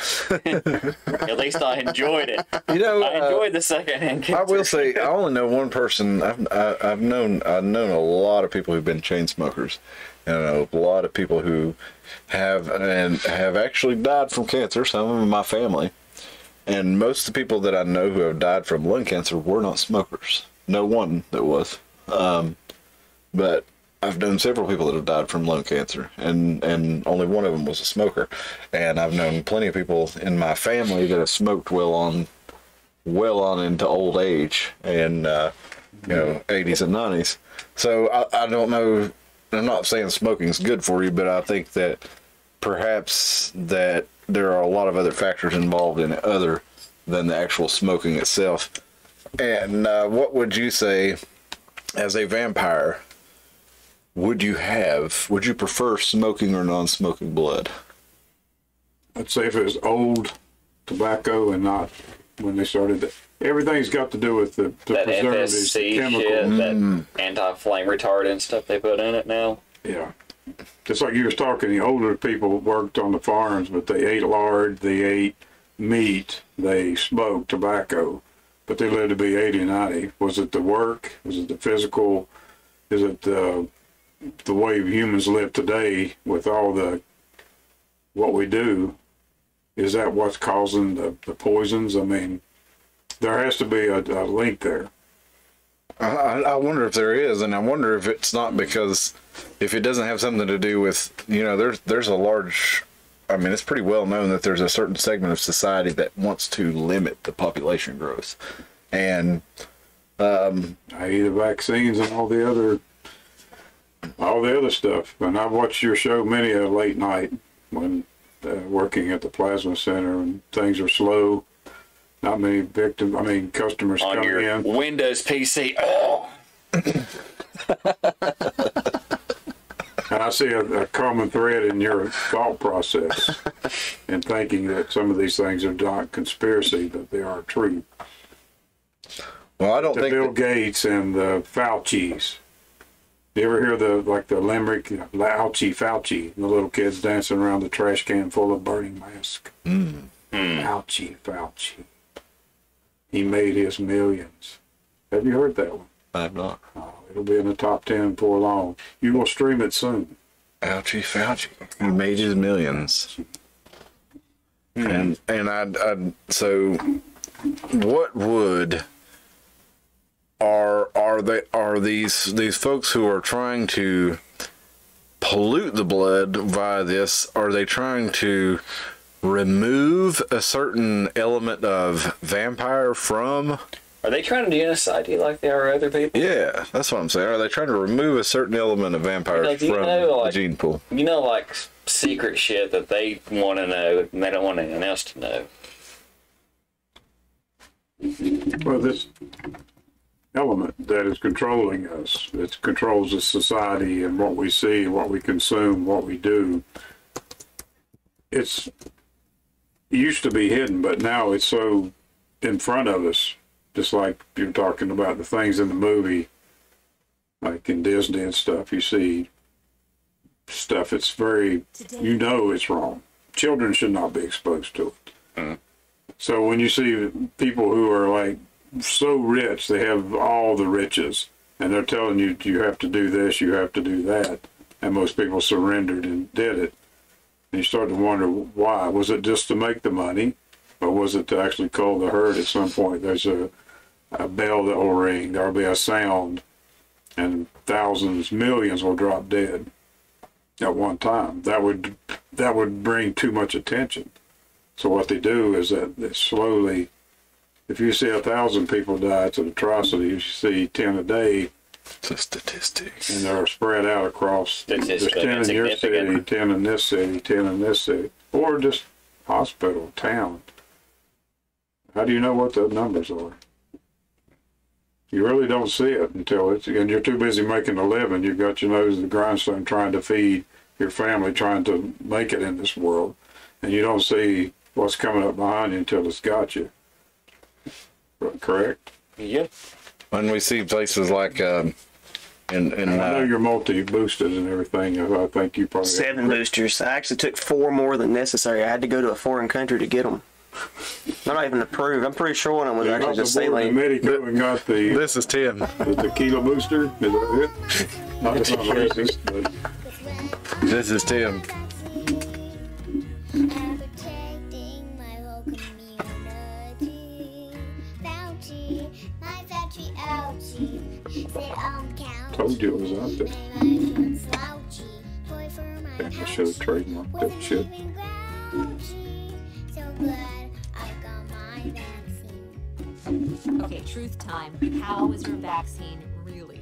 It wasn't so bad. It just hurt. It isn't so bad because my heart hurts now. This makes my heart hurt more than the actual vaccine did. Endorsement. Yeah, dude, I'm seriously concerned about that. Explain how it works. Look, it's funny that they have it. This has a CDC, get the latest vaccine information from the CDC added to it from. I haven't seen one of those ads in a while. Yeah, So but that's what they used to put on the vaccine disinformation thing. They're still trying to push those this year, but less than 2% of the population has gotten the fall booster. 75th booster. Yeah. So they've really quit trying that. I meant to mention this on the channel a couple months ago. I went down to visit my brother in South Carolina, and I was driving through rural North Carolina. I mean, like really rural North Carolina. I hadn't seen a car in like 10 minutes, and I passed a billboard out in the middle of nowhere that says, "Love lockdowns? Us either. Get your vaccine." And this was like 2 months ago. So they're still putting this out, and this was put out by the federal government. And if you don't know, these when you hear these federal government ads on radio stations and when you see them on billboards, it's because they haven't sold that billboard. So I always thought The ad council. yeah, the ad council, that's right. I was like, why does the ad council spend so much? So they're basically propping up these networks when they're not selling their advertisements with advertisements from the federal government. And they can be all kinds of different things, but in a lot of cases they are related to this vaccine campaign, which is still ongoing. The one thing I've kind of correlated with Mr. Vampire, that like you say, like, okay, we like some red meat every once in a while, good steak, yep. I've got a choice Angus beef steak upstairs. But like tonight. Like, oh yeah, you go to a store and you buy a steak, you're like, it's pretty decent. But if you buy like a locally grown, locally sourced steak, Sorry. it's kind of beautiful in a way. It has a lot different taste to it. It's like so much more. It's so much richer. It's so much. It's like it has. That's why you're filtering the blood, the plasma out of it for you. If you get it back to its natural state, just a drop will do you. If I go no need to consume large amounts, If I go to Hamilton Meats or to H&H Market, H&H, yes, and I get a steak from there, it has almost been marinated in butter. When you don't put anything on it, just like salt, pepper, garlic, and you're like, oh man, this is the best steak I've ever. I like garlic. So He's trying to avoid the vampires. I heard that was false, but just garlic's good. where did the garlic myth came from? I just like the taste of the beef. I like the salt. I like a little bit of salt, a little bit of pepper, and beef, and then I cook it in butter. But I don't like putting condiments on steak. I like Salt and garlic is it's a staple. if I do garlic on a lot of stuff, but for some reason with beef, I just like the taste of the beef. And if we're for a steak, if I'm just cooking a steak, I like the taste of just salt and pepper and cook it in butter, and that's what I want. You're not wrong there with the butter too, but Yeah, you gotta have butter. salt, pepper, garlic, butter. I don't dislike garlic, don't get me wrong, but I also like a real rare steak. I don't know. Maybe it might just be the neurodivergency, but sometimes rare is. Very good call. What's your feelings on candy corn? I like If it candy didn't corn. have all the dyes and all the artificial color in it, I've always liked candy corn, like but the I taste have of wax? definitely, yeah. I've always liked the taste of chewing on a white candle. I like candy corn. Hey, I mean, hell, And is there truly a difference in the ones that have a little chocolate on the end versus the regular? Well, let's read a little about candy corn. Yeah, there's a bit but of it's just all the artificial color in it, because I've definitely tried to cut all the artificial coloring out of it, and it's definitely have helped me in the long run. Candy corn, a candy maker at the Wondurl Candy Company in Pennsylvania and Philadelphia, sometimes credited with inventing the tricolored candy in the 1880s. But candy corn did not become a widespread sensation until the Goelitz Company brought the candy to the masses in 1898. Candy corn has been around for 125 years. Candy corn was originally called chicken feed and sold in boxes with the slogan, something worth crowing for. That's a pretty good name for it. And it was just an audible candy because of candy corn's associations with harvest time, and it became Halloween specific around the 1950s when trick or treat became popular. And did y'all know why trick or treat became popular? It was because in the 1930s, it was there during the Depression. There was a lot of teenagers, young men running around with nothing to do. So on Halloween nights, they would go out and do pranks. They did millions of dollars in damage in 1933. Yeah, they did a lot of damage in 1930s. So then More than just eggs in your house, and you got a tree cut down in your oh yeah, they busted windows, did all kinds of crazy stuff, and ran over people's yards and all kinds of crazy stuff. Hailing, that's where one of the things they got going, hailing. And anyway, they started trick-or-treating as basically bribing the kids to not tear up their properties. And that goes back to the original, some people think, no, we're not real sure about this, but they think going back to 2,000 years ago in ancient Gaul and ancient Britain, that because back in those days, that was when the summer or the fall equinox was thought to be the thinnest part of the veil, so where the veil between the living dead was at its thinnest, and you would see spirits, and spirits would be walking the earth, so people would dress as those spirits in order to blend in so the spirit wouldn't terrorize them.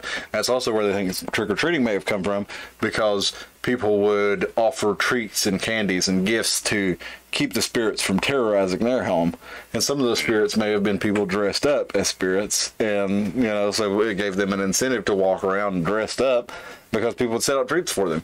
They said, well, hell, we're going to get some candied apples or whatever, so we'll walk around in a costume. And free treats is free treats. Yeah. And then that came back around in the 1950s. Really, it started in the 1930s, but it became like a nationwide phenomenon in the 1950s because people were trying to bribe teenagers not to destroy their property, so they would give them treats and candies if they wouldn't. And then people who didn't leave out treats and candies would get their windows broken or egged or whatever. So everybody started leaving treats out. Here's how corporately stale Google's homepage actually looks. Just look at that. Just looks like it's from the government, doesn't it? It really does. Look at that. That's government art.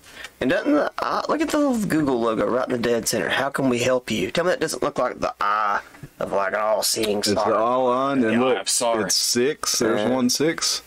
There's another 6. And then there's another 6. Well, what's the colors then? Red, yellow, green, and blue. I don't know about that. And there's whites around. Unless you go with the weird, There's a 6. the weird other There's Greek six. translation where it's a There's 616 instead of a 666. Yeah, and then the other thing say it was 999. If what I mentioned recently, watching the Arnold Schwarzenegger film "The End of Days" the other day, and they mentioned Remember you mentioned that last week. well, it was common that the 999 was maybe the mark of the beast, because in dreams numbers are frequently seen upside down or backwards, or backwards. And 666 was seen in St. John's dream at the Isle of Patmos. But I can't help but wonder And if then you go also into in German, 9 is no. 9. But So you're like, you get rid of it. You're like, you don't want it. But if you go into a modern store, you'll notice that all the prices end in 999, 29.99, 19.99, 9.99. So I would have to imagine if St. John went to, if today, well, let's just say theoretically today's the end times, St. John goes into a department store and the end times, and he sees the fall of mankind, and he There was sees. probably a Dollar General on the Isle of So Palmas. There you no, go. but what if he goes to the Dollar? But what if he goes to the Dollar General or that everything's dollar store? Okay. Because then everything is $1, so it's not $9.99. Well, he went to Dollar General. I think he went to Dollar Statistically, General more or likely there's a Walmart. Dollar General there. Yeah, I mean, They're it's everywhere. really just a game of odds, and when you get right down to it, But isn't it also the fact that if it says 9 instead of $10, even though it's technically $9.99. It's like it's one- deceiving you into Yeah. thinking it doesn't cost that much. that's the whole point of it. You're right. Just like sin, you think one here, one there, but they all total up and you go to hell. Well, I guarantee you, there's been somebody probably dozens of years ago who did a study that said people will buy an item much more often if it says it's $9.99 versus if it's $10, because I don't know how many times See the also. first digit. Yeah, I don't know how many times I've heard people say to me, well, this is only $9 when it's $9.99, or this is only $8 when it's They don't $8.99. even look at the other. Yeah, and probably I bet you that the four of us all see a price and we say $9.99. That's $10. But there's Right, a lot it's of people. $10. Or the twofer. Have you heard of the twofer? Oh yeah, it's the same thing, but 2 for $5. Yeah. Yep. And $2.50. Well, I'm getting a bargain. yep. And really, you can just buy one and it's the same price, but they let you buy So it's one. foolish. Okay, there's a fun story that, like when my mother passed, my dad first started having to really buy groceries. He saw like a 10 for 10 deal on ketchup and like condiments, and he bought 10 bottles 10 of bottles. ketchup, and I was like, Dad, you could have You just don't have bought to. one for $1. You didn't buy 10 bottles of it.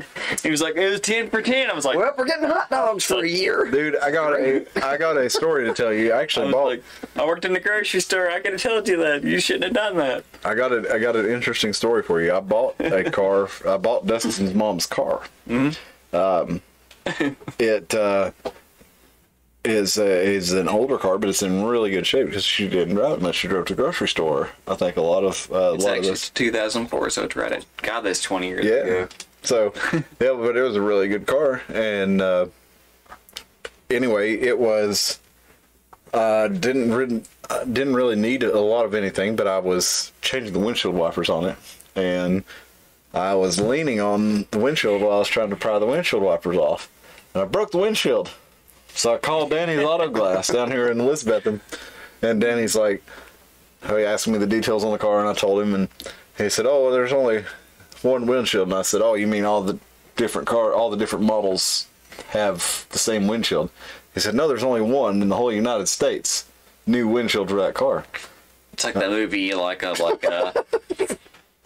Zombieland with the last Twinkie It was. or whatever. Well, he said, "Can you get down here in 20 minutes?" I was like, "I cannot. Can you order it for me and I will be there? I will give you a deposit on it as soon as I get there." So he goes ahead and orders it for me, and I get down there, and he says, "I want to show you what happened when I clicked order on that windshield." And I said, "Oh shit, did I not get it? No. Somebody else got it." He said, "No, you got it."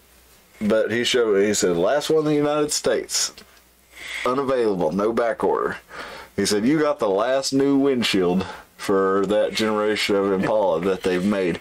Is there anybody else that wants to find one now is going to have to find it from a junkyard?" It's like that movie, Sons of Man. Yeah. But it's crazy because how many of those Impalas do you still see on the road? There's a bunch Quite of a them out few, there. yeah. Yeah, I mean, they were good cars. They really are. This one has pretty low miles and it is in really good shape. And the dent that was on it was from the original owner. It wasn't from Yeah, mother. which was the sheriff's brother who was in his 90s. Which that's our next stage. Right? If you see that cardboard box out there, that was a dashboard for that car where it was cracked. So we only got the dashboard to replace and the fender to replace, and that car will be almost like a new Impala.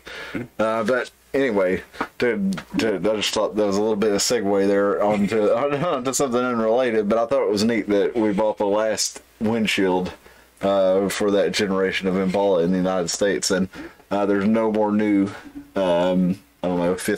fourth or fifth generation Like Impala. no new old stock. It's all Yeah. like you have to go source it from like something that's been used. Yep, and we had the very same thing. Actually, it was funny because we had the same thing on a '94 Saturn that we had.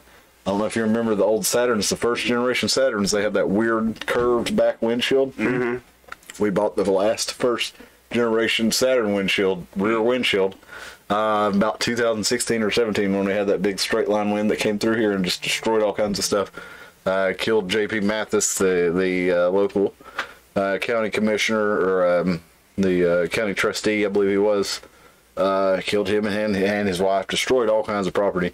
It busted my Saturn windshield, and at that time we got the last new rear windshield for a Saturn that they had available in the country. Mm-hmm. So it's kind of crazy that 2 times I've got 2 GM last windshields. So, are you the last airbender? yeah, I kind of feel like I must have some kind of luck going for me there to be able to to be able to be that lucky. Or maybe it's just that I have old cars and they get torn up at the right time. Both are fair. Both options are fair. Yeah. Hey, I wouldn't. The guy offered to buy the Impala, your mom's old car from me, and I wouldn't sell it to him. I love that car. And Brandy, she likes it too. Except I got to put the new windshield wipers on her. And not put your elbow into it. Well, luckily, Danny down at Danny's Auto Glass took the windshield wipers off in order to be able to get the windshield out. So he had a trick for it. Impala and get Vlad the Impala. Name that car Vlad. Yeah. Halloween here. Yes, that's the whole connection to the show. Mr. Beef, you're so crafty. The Impala it's like Christine. It's got a demon in it. Is that right, Christine? Yes. Okay. I was thinking Carrie for a minute, but that's the blood girl. And if you haven't, go back and watch our video last week. We talked about horror movies, our favorite horror movies. Dustin and I did. We didn't. I mean, we just. There's so many good horror movies, and Aaron Armageddon. Go watch his channel. He's talking lots of prophecy, lots of revelation kind of stuff. If you're into that, definitely go watch. Subscribe to the Armageddon Hour and get into his channel. I seen you on here and Pigeon Forge a few weeks ago. Yeah. Busting his ass down there, Aaron is. For a second, I thought it was Oliver Anthony's third cousin, but I was wrong. It was him. That's how we introed the episode. As I said, we're here with Oliver Anthony. I mean, Aaron Armageddon. But you know how I had not met you or Aaron in about 2013, and you made a picture for Aaron for his, I don't know, I think it was his Facebook or MySpace. I can't remember which. It might have been MySpace. It was a long time ago. But you made a picture for Aaron where you had taken a picture of him in a leather jacket and you had added some effects to it. I remember. And he made it his picture. I used to dabble in art before I got into hemoglobins. Well, so that was when corpuscles. It's a fair. That's a word you don't hear often. Corpuscle. Well, I saw that photo and I went down and watched Aaron do his show at the Mecca. The Mighty Mecca. Yes. And that was when Aaron was doing a solo show where he was doing he was playing video, and the video wasn't working at the time, but he was playing guitar and he was playing a video behind him. And that was where I met Aaron, but it was because of your photo that I actually met Aaron. And Aaron is one of my best friends now.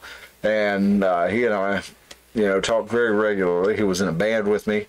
And he's got the Armageddon Hour podcast. So if you haven't subscribed to that, definitely go check that out. Go subscribe to Toxic Kilb so you don't miss out on any updates on Vodka Moon or any of the other designs that Dr. T. Kilb is working on. He's got everything from art to design to vodka. So it's pretty much everything you could want from. Not yet Gene Simmons, but a toxic condom. It is in a prototype that's being worked. Sounds rough. It's a toxic condom, man. It's clawed for her terror. Turned you into a cat, essentially. It will get the job done, though. No matter, a cat penis is barbed and will It's actually called a go. Komodo dragon condom. Yeah, there you go. Called for her terror. You need to make the cat penis condom that is barbed. As long as it's not a duck wiener. Oh, tell me about Like a the corkscrew. Oh man. I don't know. I think the duck one's not as bad as the cat one. The cat What one about the actually has raccoon that has a bone in it? Well, that's pretty much any animal besides man. Is it? Yeah. Yeah. For all other mammals, actually have a dick bone. I did not know And just that. like Halloween, it was used to be bonerless. And they just dropped it to boner. Why don't we have a bone? I don't know. We're special. We lost our Somebody Peter had to bone and our tell a tailbone. joke at some point. We're losing bones, man. Is it because we lost our tail? And so we lost. We lost our tail and our wiener bone. Yeah, I know. I mean, geez. I mean, the tail, our bones went away, and then eventually our skin went away to where we don't even have a tail at all anymore. There's our wiener Maybe next. we're losing our wieners. No. They do say that penis size is shrinking worldwide. Scientists have done a study over the last 5 years that have shown that penis sizes are shrinking. Lots of people are blaming the plastics and other impurities in the water. Well, I don't have to worry theirs. That's why your grandpa The older I bigger get- Johnson than you. That's right. And your grandpa didn't drink Mountain Dew with yellow number 5. He had no vaccines. He had just, he had to look, like, get over polio. Suck it up, old man. Suck it up. Get out in the field and hoe corn. Honestly, you don't want to be a social Darwinist because they're kind of like, the social Darwinists are like, well, we have more money than you, therefore we have the right to dominate you. But at the same time, there was a certain element to social Darwinism that made sense in that the weak surviving have weakened the species as a whole. And as you look at, Allowed me to be born. well, maybe it did, but I'd say your parents were pretty tough, and I know my parents were pretty tough. I have to go use the restroom. And Thanks. yes, the toxic tea has gotten to you. Yes, it has ran through me. And we're about to end, but we'll wait on Dustin to get back. But we are the Iron Mountain Hour, but sometimes we are the Iron Mountain 2 hours, and in this case, we're about the Iron Mountain hour and a half. So we'll be finishing up here in just a minute when Dustin gets back. And yeah, we're an hour and a half, almost dead even.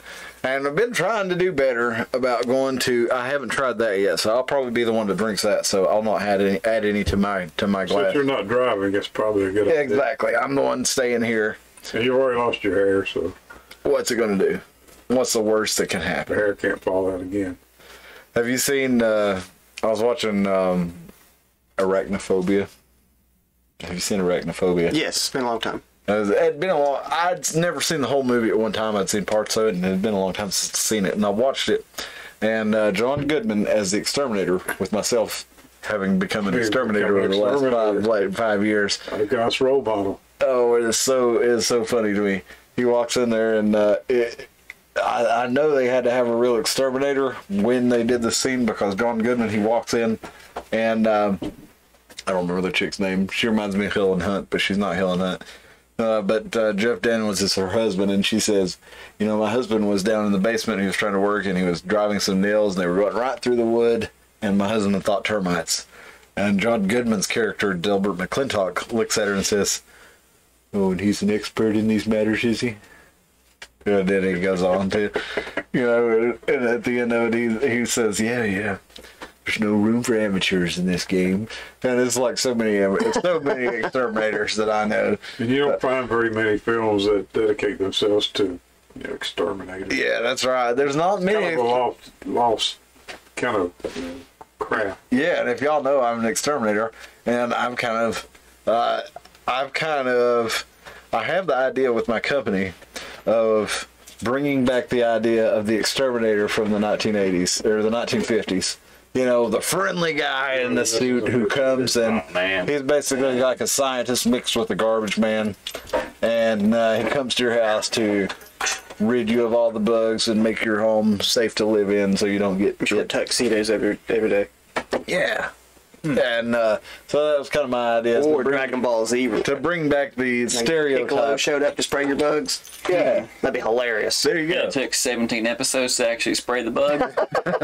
Man, DBZ If I just stared at the roaches for like 3 hours, if I just stared at the roaches You're like, for I'm 3 getting paid by the episode. You sat out there to rev your truck, powering up for 3 hours. You're like, I'm collecting enough exhaust gas. What's funny is we do that. We have had a couple occasions where we walked up. I won't say the names, but we've driven up next to our former co-workers, and they'll be parked at a gas station, sleeping in the work truck.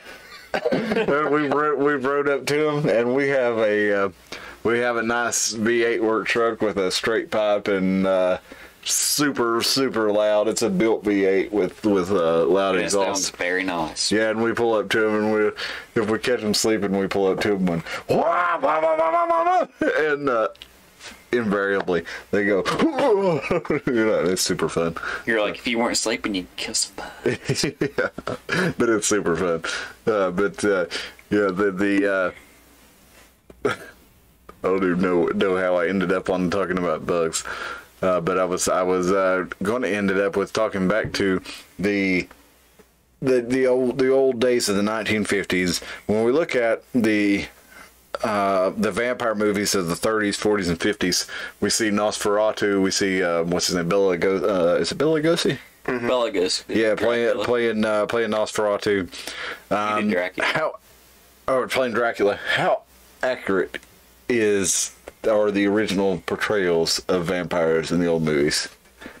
Well, if you think about it, the first, a lot of it had to do with, wasn't it, and I may be wrong, but I have been wrong once before, wasn't the fear, and it's supposed to be to show the Jewish people as vampires. And Was that right, Nosferatu? that they're supposed to, they always have some of the stereotypical Jewish type physical features, the nose and the greediness and the creepiness that a lot of people, put towards. I never thought about that. If you look into it, that's from what I've read. And, But if you think about it, the idea of usury, of interest, basically. and sucking blood is also a term towards money and greed and so that type of thing. So I believe some of that had to do with stereotypical, to maybe racism towards a certain group of people. So that's particularly interesting in the idea, in the light that the And like I said, Jews are seen now today as basically running Hollywood, where back then they would have been a target of Hollywood. And if you look at the whole adrenochrome, blood, I mean, it's all around us. I mean, the whole idea of the vampire, and I'm trying to change that, where I do no harm. There will be no children harmed. Vampire lives matter, folks. And I like that mixture of all three of them, but it could be because I've drank 2 glasses of A the... little bit of Mr. Beef? everything. Mr. Beef, I'm going to leave these 3 bottles here for you. Jesus. And all you need to do is come down to the plasma center and make a small donation. That could fluctuate between gallons and liters and other. I got a lot of blood in me, brother. Containers. I got a lot of blood in me. I'm willing to barter for alcohol. Donate some beef. And if I donate blood, I need less alcohol to become forbidden. And if you get 3 bottles, If it's you like get you can tore up stay more forbidden quickly. for a while. That's And right. I'll overlook the fact that you handle poisonous chemicals killing insects. I wear gloves. You would make a nice Renfield, actually. I wear gloves about it. and I wear a respirator. And have you seen Renfield, the Nicolas Cage film? I fell asleep before the end of it, but I watched about an hour of it. Lose Orama. I watched about an hour of it, and it was fun, but Nicolas Cage was the only good part of it, really, and he was not in it that much. And I enjoyed watching What Nicolas about Cage. this newest one, Last Voyage of, how do you pronounce it, Demeter, the ship? I've not seen that one. Very dark. It's very expensive. It's still $20 to watch it down, through streaming. You know what you young kids call that? It's what they- $20. Stream. I call it the devil box. I'm fine. Tim Nave for mayor, Carter County. Okay, hypothetically, my computer is named the Magic Devil Box. Okay. So That's you're fine. the AI that's ruining everything. It's actually Goff, everybody. He's behind it all. It's Dustin, I'm gonna my have creation. I'm gonna have to get with you because I've got to get a new gaming computer. Gotta be a gaming computer. Because you keep selling our laptop Yes. that we And- record this show on. Yes, that we use it because it's the only. I've got laptops in the house, but this is the only one that has a graphics processor. That's that, actually you know, I could- proficient to do what we need. Yeah. So what I'm planning on doing is getting her a desktop with a newer graphics card, and I can use this to do the show. But I can also play the games with her too. And she's got 7 Days to Die today. I don't Sounds know if you've awful. seen that. But it's a survival game where you basically build a survival base and have to survive against zombies, but you can play with other people. So it's pretty fun, but I was not able to partake. So she had to give the extra game that we bought to her sister instead of me. So I need to get a computer. That is what I'm saying. That's fair. I can help you with that. Yes, you can. But I still have enough If you can silicone get the knowledge. Iron Mountain Hour on Tubi, perhaps your income would increase. that's what we need to do. And we also need to look at the King Network, as we've had a little bit of discussions about this in the past, but we I have a connection with I know you do. Lee Williams. Today. there we go. A lot of good comedy stuff on the King Network there. Don't On wait Roku. till tomorrow when you can do it today. That's right. So, Dr. T. Kilb, we'd like to thank you for joining us again. If you'll let everybody know where they can find Vodka Moon and where they can find anything else you have to offer up to them. At this moment, it's only at East Tennessee Distillery in Piney Flats. Don't blink, you will miss it. That's right. And you don't want to miss it. This stuff's You don't delicious. want to miss It's great. And I'm not much of a drinker. But hopefully it'll be everywhere, worldwide. It's just a marketing tool to get people to come to the Plasma Center, because ultimately that is the true goal. That's the true. Donate plasma, get free liquor. I mean, Well, it's not free. what's Some people get a cookie, some people get a shot of alcohol. And I prefer, since there's no children, we don't need cookies, we just need alcohol. And they also do, the Dr. T. Kilb, they do protect the children and they rescue the children when they have the chance. So they definitely, if there was an ethical vampire around, They're doing some Lord's work, That's right. whichever one you feel like inserting. Now, once you get of age and you want to donate, come on in. Now, if you've seen that new Renfield movie we were talking about on Netflix with Nicolas Cage in it, Renfield's whole idea on that film was he was going to an abuse place where people were having a support group for abuse victims, and he was trying to donate all the abusers to Dracula. So if you have an abuse victim, or if you have an abuser, go to the Toxicville Plasma Center and donate some plasma Just there. give them a little extra off the top of There their you go. user. They always appreciate abuse victims coming in because there's an extra little. Better yet, send your abuser and we'll take care of that. Exactly, because you come in as an abuse victim, then Definitely. there you go. Then you're not an abuse victim anymore after you go to the There will be Toxicville no Plasma Center. island and no quick getaways or court deals. They'll just be taken care of. And no fucking free fudge rounds either. Nope. All right, folks. Thank you, Dr. Kilb. We appreciate you joining us today, and we will see you on Thursday night where Tim and I, or maybe just myself, we'll see, just get into the local news and current events rounds up. Thank you so much for joining us. We'll be back on Wednesday or Thursday, and then Sunday we'll get into, I'm not sure if Moose is coming back with us this weekend. Poor old Moose. He's like a fart in a whirlwind. As big as he is, he gets blown around a lot. And he got caught up in some recording, wasn't able to do our show with us this past Saturday, or past Sunday. So we're going to try to get him on as soon as possible. We'll have Moose back in the studio. And we're also going to get into a little... Pretty good. I mean, what's that? it's like, that looks pretty good. I mean, maybe I'm turning a little bit, but, you know. Yeah, they never Turn. can tell about these. We're going to get Moose in here. We're going to talk about music. We're going to talk about hot dogs. We're going to talk about whatever the hell it is that Moose wants to talk about. So thank you so much for joining us. I'm getting a little forbidden here from the, or a little intoxicated from the forbidden beverage. So I'm going to call it a night. Thank you so much for joining us. We'll see you on Thursday. Everybody have a good night. Like, share, and subscribe. Twitter, Rumble, and YouTube. Halloween! Happy Halloween and after if you've seen this after the fact. Muffins. Muffins. Happy muffins. Bye, everybody.